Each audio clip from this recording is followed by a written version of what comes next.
बच्चों करते हैं नेक्स्ट पार्ट एमसीक्यूज़ का इस चैप्टर का। पहला क्वेश्चन आपकी स्क्रीन पर दिया गया है, कह रहा है area of the largest circle that can be inscribed in a semi circle of radius r. तो हमें एरिया फाइंड करना है ऐसे सर्किल का जो एक सेमी सर्किल के अंदर इंस्क्राइब्ड हो रहा है। तो इस तरीके से हमने क्या किया, एक सेमी सर्किल ड्रा कर लिया जिसकी रेडियस आर है और एक हमको यहाँ पे एक सेमी सर्किल बनाना है इस तरीके से। तो बच्चों आप देख रहे होंगे कि जो इस सेमी सर्किल की रेडियस है वो इस सर्किल का हो जाएगा डायामीटर। तो अगर यहाँ पे इसका सेंटर होगा तो इसकी रेडियस हो जाएगी r/2। तो अगर हम इसका एरिया फाइंड करेंगे तो एरिया होता है पाई आर स्क्वायर। तो पाई इसकी रेडियस क्या है, r/2 का होल स्क्वायर हो जाएगा। तो ये पाई आर स्क्वायर अपॉन 4 इसका आंसर हो जाएगा। नेक्स्ट क्वेश्चन कह रहा sum of all the angles at the center. तो इसका आंसर हमारा 360 होगा। क्यों, अगर एक सर्किल हम इस तरीके से ड्रा करें और इसमें सेंटर से हम कई सारे एंगल को ड्रा करें तो सभी एंगल्स का जो सम होगा वो क्या होगा, 360 होगा। देखते हैं नेक्स्ट क्वेश्चन कह रहा if the radius of a circle is increased by 100%। Let कर लिया हमने किसी सर्किल की रेडियस को r लेट कर लिया। तो इसका एरिया क्या होगा, अगर रेडियस उसकी r है तो एरिया हो जाएगा पाई आर स्क्वायर। फिर क्या किया गया, कह रहा है कि अगर रेडियस को इंक्रीज़ कर दिया 100%, मतलब r थी और उसको हमने 100% ऑफ r क्या कर दिया, इंक्रीज़ कर दिया। तो यहाँ पे अब कितनी रेडियस हो जाएगी बच्चों, तो r प्लस ये जाएगा r, ऑफ का मतलब होता है मल्टीप्लाई, और क्या होगा 100%, तो 100/100 हो जाएगा। तो यहाँ से हमारा 100 कैंसिल हो जाएगा। तो r प्लस r ये क्या आ गया, 2r हो गया, यानी न्यू रेडियस क्या आ गई, 2r। तो इसका अगर हम एरिया निकालेंगे, न्यू एरिया, तो क्या हो जाएगा पाई 2r का होल स्क्वायर। तो क्या हो जाएगा 4 पाई r स्क्वायर। अब हमसे कह रहा है बच्चों की इंक्रीज परसेंट क्या होगा एरिया में, हमें निकालना है इंक्रीज परसेंट इन एरिया। तो फार्मूला क्या होता है बच्चों इंक्रीज परसेंट का, increase value upon original value into क्या हो जाएगा 100। तो यहाँ पे इंक्रीज वैल्यू निकालेंगे तो हमको क्या करना होगा, न्यू एरिया से एरिया को क्या कर देंगे, माइनस कर देंगे ओरिजिनल एरिया को, और ओरिजिनल एरिया ए दिया गया इंटू क्या होगा 100। अगर हम इसकी वैल्यू पुट कर दें तो ये क्या आया, 4 pi r square minus pi r square upon में क्या होगा पाई आर स्क्वायर इंटू क्या होगा 100 हो जाएगा। तो बच्चों ये हमारा आ जाएगा 3 पाई आर स्क्वायर अपॉन में क्या होगा पाई आर स्क्वायर, ये हमारा कैंसिल हो जाएगा। तो हमारा आंसर क्या होगा 300%, यानी ऑप्शन हमारा क्या हो जाएगा, बी करेक्ट हो जाएगा। देखते हैं नेक्स्ट पार्ट को। इसमें बच्चों क्या कह रहा है कि on increasing the diameter of a circle by 40%। तो थोड़ा सा इसको ध्यान से करना होगा, इसमें डायमीटर को इंक्रीज कर रहा है 40%। तो लेट कर लिया कि पहले जो सर्किल था उसका डायमीटर d था। तो अगर डायमीटर d था तो रेडियस क्या हो जाएगी, d/2 जाएगी। तो एरिया बच्चों क्या हो जाएगा, पाई आर स्क्वायर होता है तो d/2 का क्या हो जाएगा, होल स्क्वायर हो जाएगा। तो ये जाएगा पाई d स्क्वायर अपॉन 4 आ जाएगा। फिर कह रहा है कि डायामीटर को 40% इंक्रीज़ कर दिया गया, तो न्यू डायामीटर निकालना है। तो डायामीटर में क्या करेंगे, 40% ऑफ d इंक्रीज़ कर देंगे। तो बच्चों क्या हो जाएगा, इसका नया diameter d plus 40 into D upon क्या होगा 100। इसको 20 से अगर हम कैंसिल कर दें तो 22 जा 40 और 25 जा, तो ये हमारा क्या हो जाएगा d प्लस 2d/5। यहाँ बच्चों में क्या करना है, एलसीएम ले लेना है 5। तो 5d प्लस क्या होगा 2d, तो ये हमारा आ जाएगा डायामीटर 7d/5। तो अगर डायामीटर हमारा न्यू आ गया 7d/5 तो न्यू रेडियस क्या हो जाएगी 7d/5 और इसका हाफ कर देंगे तो 7d अपॉन क्या होगा 10 हो जाएगा। तो बच्चों न्यू एरिया निकाल लेंगे, पाई आर स्क्वायर होता है तो 7d/10 का हो जाएगा होल स्क्वायर। तो हम कह सकते हैं 49/100 पाई d स्क्वायर आ जाएगा न्यू एरिया। तो दो एरिया हमारे आ गए, एक ये हमारा ओरिजिनल एरिया दिया गया है और ये हमारा क्या दिया गया, ये हमारा ओरिजिनल एरिया दिया गया है कितना, पाई d स्क्वायर अपॉन 4। तो हमें निकालना है एरिया में कितना इंक्रीज हो जाएगा, इंक्रीज परसेंट निकालना है किसका, एरिया का। तो यहाँ से क्या कर देंगे हम, increase value upon original value into क्या हो जाएगा 100 हो जाएगा। तो इंक्रीज वैल्यू क्या सेम वही ए डैश माइनस ए कर देंगे अपॉन ए इंटू क्या हो जाएगा 100 हो जाएगा। ओरिजिनल वैल्यू तो ए हो जाएगी। अब ए डैश कितना आया है 49 अपॉन 100 पाई डी स्क्वायर, और ए कितना आया है pi d square upon 4 upon area कितना दिया गया पाई डी स्क्वायर अपॉन 4 और इंटू क्या हो जाएगा 100 हो जाएगा। इसको सिंप्लीफाई करेंगे अगर हम, तो ऊपर अगर हम 100 एलसीएम ले लें न्यूमरेटर में तो 49, पहले तो इसमें पाई डी स्क्वायर कॉमन ले लें, तो पाई डी स्क्वायर अगर हम कॉमन ले लेंगे तो अंदर हो जाएगा 49 माइनस का 25 क्योंकि 4 से डिवाइड हो जाएगा, और अपॉन में क्या होगा पाई डी स्क्वायर अपॉन 4 इंटू क्या होगा 100। पाई डी स्क्वायर से पाई डी स्क्वायर कैंसिल हो जाएगा, तो ये हमारा रिज़ल्ट क्या हो जाएगा 24 अपॉन 100 अपॉन 1 अपॉन 4 इंटू 100। तो ये हमारा हो जाएगा 24 इंटू 4 अपॉन 100 इंटू 100। ये 100 से 100 कैंसिल हो गया, तो 96% हमारा क्या होगा आंसर हो जाएगा। तो बच्चों इसको देख लेना, ये अच्छा क्वेश्चन है और इम्पोर्टेंट भी है। नेक्स्ट क्वेश्चन क्या कह रहा है, if the circumference of a circle increases from 4 pi to 8 pi, यानी कि पहले हमारा सर्कमफेरेंस C1 था जो 4 पाई था, फिर C2 हो गया जो 8 पाई। तो कह रहा है कि बताइए कितना एरिया में चेंज आया। तो C1 को अगर हम 2 पाई R1 लेट कर लें तो ये 4 पाई हो जाएगा, तो ये 2 पाई से 4 पाई 2 टाइम कैंसिल हो जाएगा, तो R1 की वैल्यू क्या हो गई 2। तो अगर A1 निकालेंगे तो पाई R1 का स्क्वायर होता है, तो पाई क्या हो जाएगा 2 का स्क्वायर, तो ये रिज़ल्ट हमारा आ जाएगा 4 पाई। दूसरा अगर हम क्या करें यहाँ से C2 दिया गया तो ये जाएगा 2 पाई R2 हो जाएगा, 8 पाई दिया गया तो 2 पाई से ये 4 टाइम कैंसिल हो जाएगा, तो R2 की वैल्यू 4 आ गई। तो हम A2 निकाल लेंगे तो क्या होगा पाई R2 का स्क्वायर हो जाएगा, तो ये हो जाएगा हमारा पाई 4 का स्क्वायर, तो बच्चों 16 पाई हो जाएगा। तो ये हमारा एरिया कितना हो गया 4 पाई से 16 पाई, यानी 4 टाइम्स हो गया, तो इसका मतलब हमारा ऑप्शन ए करेक्ट हो जाएगा। देखते हैं नेक्स्ट क्वेश्चन। कह रहा the area of a sector of a circle whose radius is r, हमको रेडियस क्या दी गई आर दी गई है, और आर्क लेंथ क्या दी गई एल दी गई है। तो कह रहा बताइए एरिया क्या होगा सेक्टर का। सबसे पहले हम आर्क लेंथ की बात कर लेते हैं। जो बच्चों आर्क लेंथ होती है वो हमारी क्या होती है आर इंटू थीटा होती है, ये आपको फार्मूला याद रखना है। पर यहाँ पे थोड़ी सी कंडीशन आपको याद रखनी होगी, थीटा जो होता है वो रेडियन में रखना होता है। थीटा जो होता है वो एंगल होता है, और एंगल के जो हम फॉर्म पढ़ते हैं वो 2 पढ़ते हैं, एक रेडियन फॉर्म एक डिग्री फॉर्म।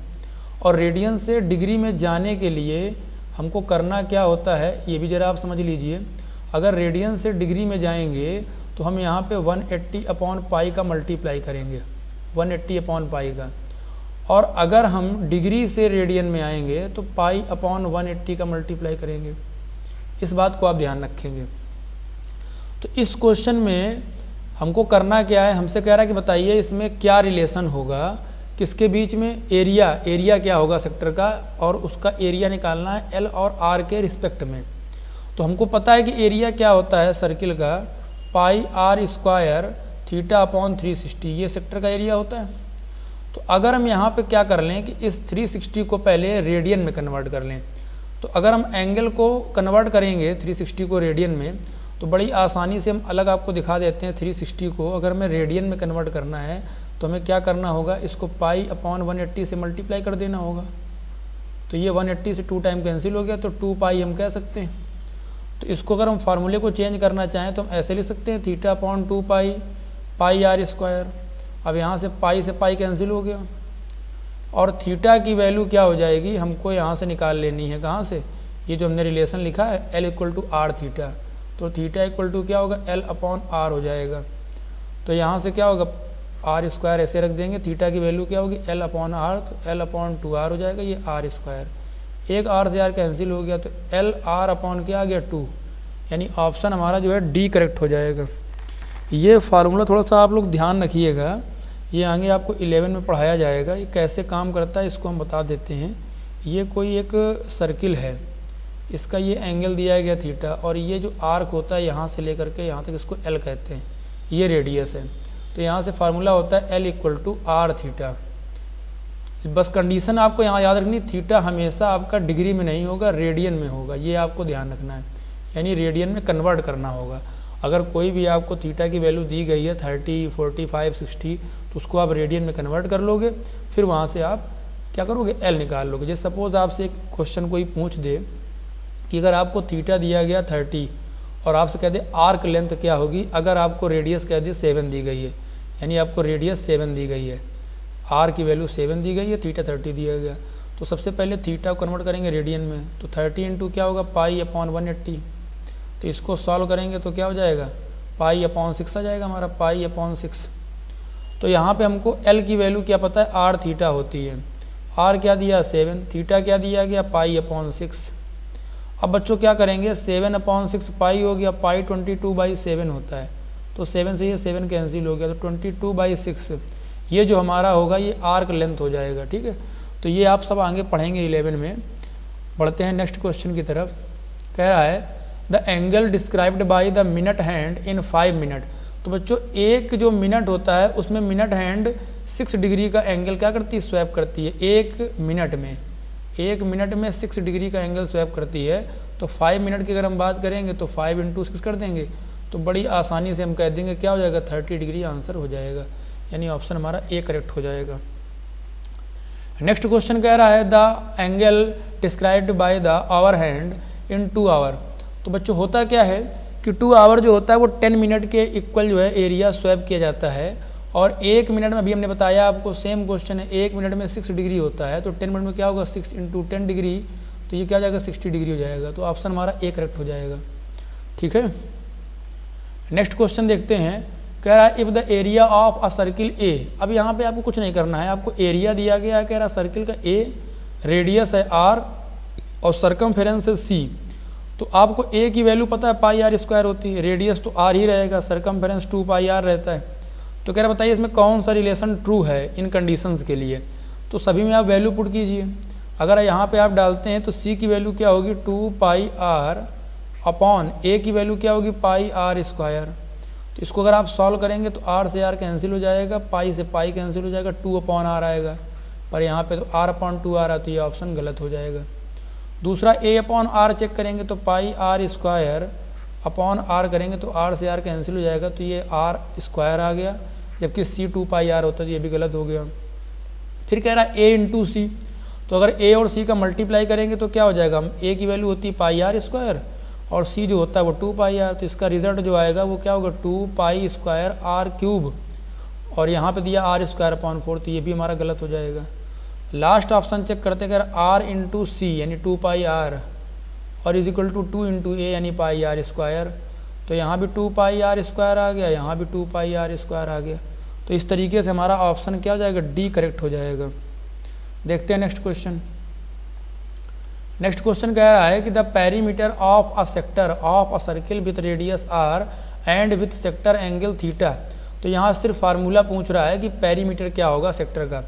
अब यहाँ पे थोड़ा सा आपको ध्यान रखना है इस तरीके से कि हमारा ये होता है सर्किल, और इस तरीके से 2 रेडियस के बीच का जो पार्ट होता है उसको बोलते हैं सेक्टर। ये एंगल थीटा होता है, ये रेडियस आर होती है। तो बच्चों यहाँ से लेकर के यहाँ तक को बोलते हैं हम सरकमफेरेंस, इतना बोलते हैं, इसको बोलते हैं सरकमफेरेंस ऑफ सेक्टर। पर हमसे पूछ रहा है पेरीमीटर, तो आपको इसमें इस वाले पार्ट में क्या करना होगा, इस आर को भी ऐड करना होगा और इस आर को भी ऐड करना होगा, क्योंकि पेरीमीटर क्या होता है, किसी भी पार्ट का जो बाउंड्री होता है उसको बोलते हैं पेरीमीटर। तो यहाँ बच्चों पी क्या हो जाएगा सेक्टर का, theta upon 360 2 pi r plus का क्या होगा 2r। अब आप चेक कर लीजिए कौन सा ऑप्शन है, तो हमारा बी ऑप्शन करेक्ट है, 2r plus theta upon 360 2 pi r, ये भी गलत हो जाएगा। सी वाला भी हमारा रॉन्ग है और डी वाला भी हमारा क्या होगा, रॉन्ग हो जाएगा। नेक्स्ट पार्ट की तरफ बढ़ते हैं। कह रहा है एक रेक्टेंगल दिया गया है whose side 4 centimetre and 3 centimetre. अब उसके अंदर एक सर्किल बन रहा है, तो आप ज़रा ध्यान से देखिए, इस तरीके से एक रेक्टेंगल हो जाएगा और इसमें जो सर्किल बनेगा बच्चों, तो उसका डायामीटर क्या हो जाएगा, स्मॉलेस्ट साइड के इक्वल हो जाएगा। अब हमारा यहाँ पे क्या दिया गया है, जो ब्रीथ दिया गया है वो 3 दिया गया है, तो इसका डायामीटर क्या हो गया 3। तो रेडियस क्या हो जाएगा 3/2। तो हमसे कह रहा है कि एरिया इनक्लोज्ड क्या होगा, एरिया इनक्लोज्ड बिटवीन देम, कितना एरिया इनके बीच में बचेगा या इनक्लोज होगा। तो हम सबसे पहले सर्किल का एरिया निकालते हैं, तो पाई आर स्क्वायर होता है। तो बच्चों पाई की वैल्यू 22/7 होगी और आर क्या होगा 3/2 का होल स्क्वायर। तो ये क्या हो जाएगा हमारा 22/7 और ये हो जाएगा 9/4। तो ये 2 से हमारा कैंसिल हो गया। तो 11 9 जा 99 अपॉन क्या हो गया 14। तो 99/14 ये ऑप्शन आ गया हमारा क्या, सर्किल का एरिया। और अगर हम इसको सॉल्व करें एरिया ऑफ रेक्टेंगल, तो एल बी होता है और एल बी क्या होगा 4 × 3, तो ये क्या हो गया 12। तो हमसे पूछ रहा है कितना एरिया इसमें क्या होगा इनक्लोज्ड होगा, the area enclosed between them, इनके बीच का एरिया कितना होगा। तो ये 12 से क्या करें हम इसको माइनस कर दें, तो 12 माइनस 99/14। तो यहाँ पे हम एलसीएम ले लेंगे 14, तो क्या होगा 14 2 जा क्या होगा 28, 2 14 1 जा 14, 2 क्या हो जाएगा 14 2 16 हो जाएगा, माइनस क्या होगा 99। तो ये हमारा क्या हो जाएगा 18 में 9 हो जाएगा 9 और यहाँ क्या हो जाएगा 5, 15 में 9 गया 6, 69/14, जो कि ऑप्शन में दिया नहीं गया है। तुम्हारा none of these option correct हो जाएगा, इसको आप चेक कर लीजिए। ऐसे ही इसको करना है। नेक्स्ट क्वेश्चन देखते हैं, कह रहा है on a square handkerchief 9 circular design each of radius 7 centimetre are made. तो बच्चों ये फिगर हमने दिखा दिया है कि ये 9 सर्किल दिए गए हैं, इस तरीके से इनकी रेडियस क्या है 7 दी गई है। इस तरीके से आप समझ जाओगे कि इन सभी की रेडियस क्या है 7 दी गई है इस तरीके से। तो कह रहा है कि बताइए the area of the remaining portion, जो रिमेनिंग पोर्शन है जो येलो वाला पार्ट है इसका एरिया निकालना है। इस वाले पोर्शन का हमको एरिया फाइंड करना है। तो इस वाले पोर्शन का एरिया क्या होगा एरिया ऑफ स्क्वायर और माइनस एरिया ऑफ सर्किल। अब कितने सर्किल हैं, तो 9 सर्किल हैं, तो यहाँ पे हम 9 सर्किल भी डाल सकते हैं इस तरीके से। तो इसको हम ऐसे लिख देते हैं 9 सर्किल्स। अब एरिया ऑफ स्क्वायर कैसे निकालेंगे, हमें साइड तो पता नहीं है, हमें सर्किल की रेडियस दी गई है। अगर आप ध्यान से देखें तो ये जो सर्किल हमारा पहला वाला बन रहा है इसको, तो इसकी अगर रेडियस 7 है तो इसका डायमीटर हो जाएगा 14। सिमिलरली इसका भी 14 होगा, सिमिलरली इसका भी 14 होगा। तो इस तरीके से अगर हम इधर पे हम देखें तो ये पूरा हमारा क्या होगा 14 14 14, यानी यहाँ से हमारा यहाँ तक 14 हो गया और यहाँ से हमारा यहाँ तक 14 हो गया और यहाँ से हमारा यहाँ तक 14 हो गया। तो पूरा कितना हो गया 42 हो गया। तो इसका मतलब एरिया ऑफ स्क्वायर जो हो जाएगा वो 42 का स्क्वायर हो जाएगा। माइनस 9 एरिया ऑफ सर्किल क्या होता है पाई आर स्क्वायर। तो बच्चों पाई की वैल्यू 22/7 हो जाएगी और आर स्क्वायर क्या होगा 7 का स्क्वायर यानी 7 × 7। तो ये हमारा इस तरीके कैंसिल हो जाएगा। अब बच्चों 42 का जो स्क्वायर होता है तो आप लोगों को पता होगा क्या होता है 42 का स्क्वायर। तो 42 × 42 करेंगे तो 1764 होता है इसका स्क्वायर। कम से कम आपको 40 तक के स्क्वायर पता होने चाहिए। तो 1764 हो जाएगा और इधर हम करेंगे मल्टीप्लाई 22 × 9 7 जा क्या होगा 63। तो अगर 22 में मल्टीप्लाई हम 63 करेंगे तो हमारा कितना हो जाएगा ये 1764 रहेगा और इधर आ जाएगा हमारा 1386 और इसे हम कर देंगे सब्ट्रैक्ट। तो 14 में 6 जाएगा 8 हो जाएगा, 15 में 8 हो जाएगा 7 और यहाँ हो जाएगा 6 में 3 गया 3। तो 3 7 8 यानी ऑप्शन हमारा क्या होगा बी करेक्ट हो जाएगा। तो इस तरीके से ये हमारा क्वेश्चन हो जाएगा। देखते हैं नेक्स्ट क्वेश्चन। नेक्स्ट क्वेश्चन में कह रहा है in covering a distance of s metre, एक डिस्टेंस दी गई है हमको, कितनी दी गई है एस मीटर। तो कह रहा है कि a circular wheel of radius r, कितने रेवोल्यूशन होंगे उसके। तो बच्चों एक जो रेवोल्यूशन होता है उसको हम कहते हैं कि वो सरकमफेरेंस के इक्वल 2πr के इक्वल होता है। तो अगर हम n रेवोल्यूशन की बात करेंगे तो n × c यानी n × 2πr हो जाएगा। तो हमसे पूछ रहा है कि डिस्टेंस s मीटर है और कितने राउंड होंगे। तो ये जो पूरी वैल्यू है n राउंड वो किसके इक्वल हो जाएगी टोटल डिस्टेंस के इक्वल हो जाएगी। n राउंड जो होंगे वो टोटल डिस्टेंस के इक्वल हो जाएंगे। तो n राउंड की वैल्यू क्या है n × 2πr is equal to क्या होगा s। तो n की वैल्यू क्या होगी s/2πr। तो ये एक फार्मूला भी होता है कि नंबर ऑफ राउंड निकालने का। तो s/2πr यानी हमारा बी ऑप्शन करेक्ट हो जाएगा। तो इसको आप याद रखेंगे। इसमें कह रहा है कि वी जनरली टेक पाई 22/7 और 3.14 बट पाई इज, बच्चों पाई की बात कर रहा है तो ये इरेशनल नंबर होगा। ये रियल नंबर में आपने खूब अच्छे से पढ़ा है। अगर ये 22/7 बोलेगा कि 22/7 क्या है तो ये रेशनल है। अगर 3.14 कहेगा, 3.14 ये अगर एग्जैक्ट बोलेगा तो ये भी रेशनल है, पर अगर ये 3.14 इस तरीके से बोल देता है तो ये हमारा इरेशनल हो जाएगा। अगर ये पाई कहेगा तो भी हम इरेशनल कहेंगे, तो ये आप ध्यान रखेंगे। नेक्स्ट क्वेश्चन कह रहा है कि the approximate value of pi given by the great Indian mathematician, तो इसमें आपको नाम बताना है साइंटिस्ट का, तो हमारा ऑप्शन डी करेक्ट हो जाएगा, आर्यभट्ट। इन्होंने ही पाई की डिफिनीसन को भी दिया था कि पाई की डिफिनीसन क्या होती है, तो आप इसका ऑप्शन डी करेक्ट कर लेंगे। इन्होंने ही बताया था कि पाई की वैल्यू जो होती है वो ratio of circumference and diameter of any circle. Next question कह रहा था distance around the circle is called, तो जो सर्किल के अराउंड डिस्टेंस होती है उसको बच्चों सर्कमफेरेंस बोलते हैं, ऑप्शन ए करेक्ट हो जाएगा। ये कुछ चीज़ें आप याद रखेंगे। Sum of all angles at the center, बच्चों इसका भी हमने डिस्कस किया, 360 होगा। फिर कह रहा था सर्कमफेरेंस ऑफ सर्किल इज 30/पाई, अगर सी 30/पाई दिया गया है तो कह रहा है कि रेडियस क्या होगी, तो 2πr होता है। तो यहाँ से अगर हमको रेडियस निकालनी होगी तो रेडियस इक्वल टू क्या होगा, 2 से ये 15 हो जाएगा, तो रेडियस इक्वल टू क्या हो जाएगा 15/पाई²। तो यहाँ से हम ऑप्शन क्या कर सकते हैं, सी करेक्ट हो जाएगा। नेक्स्ट क्वेश्चन कह रहा है कि if O is a fix point and Q is a point which moves in such a way that the distance O Q remain constant. कहना क्या चाह रहा है कि ओ एक हमारा इस तरीके से फिक्स पॉइंट है और एक पॉइंट क्यू है वो ऐसे मूव कर रहा है कि उसकी डिस्टेंस ओ से कहीं नहीं चेंज हो रही है। तो कह रहा है लोकस ऑफ क्यू क्या होगा, यानी जो क्यू के द्वारा लोकस बन रहा है ये क्या होगा, तो बच्चों ये सर्किल होगा और ये डिफिनीसन भी सर्किल की है, इसको आप अच्छे से याद रखेंगे, ठीक है। फिर कह रहा है कि πr² गिव्स अस, तो आपको पता ही होगा कि ये एरिया देता है, रेडियस r होती है, सर्कमफेरेंस 2πr होता है और डायामीटर क्या होता है 2r होता है, तो ये आप याद रखेंगे। इसके साथ में ये हमारा सेशन कंप्लीट हो गया। तो बच्चों हमने इसमें सर्किल के जो अच्छे अच्छे क्वेश्चन थे, इम्पॉर्टेंट क्वेश्चन थे, वो हो गए। देखो सर्किल में इतने ज़्यादा क्वेश्चन नहीं है कि आप परेशान हो, कुछ गिने चुने क्वेश्चन हैं जिनको आप अच्छे से प्रैक्टिस कर लोगे तो आपका अच्छा एग्जाम हो जाएगा। अब आपके एग्ज़ाम में इतने सारे चैप्टर आ रहे हैं, आपको सभी को पढ़ना है, तो आप जितने भी चैप्टर हैं उनका अगर आप बेसिक अच्छे से पढ़ लोगे तो आपको सारे क्वेश्चन, सारे कहीं से भी क्वेश्चन अगर आपको देगा तो आप आसानी से कर ले जाओगे। तो आप कोशिश ये करिए कि हर चैप्टर का पहले बेसिक आप अच्छे से पढ़िए। तो सर्किल आपका कंप्लीट हो गया है, जो नेक्स्ट चैप्टर आपका बचा हुआ है और लास्ट चैप्टर जो है वो हम आपको कल या परसों में उसका सेशन प्रोवाइड कर देंगे। आप देखते रहिए, अगर आपको सेशन पसंद आ रहा है तो आप शेयर करिए, ज़्यादा से ज़्यादा लोगों तक आप ये पहुँचाएँ।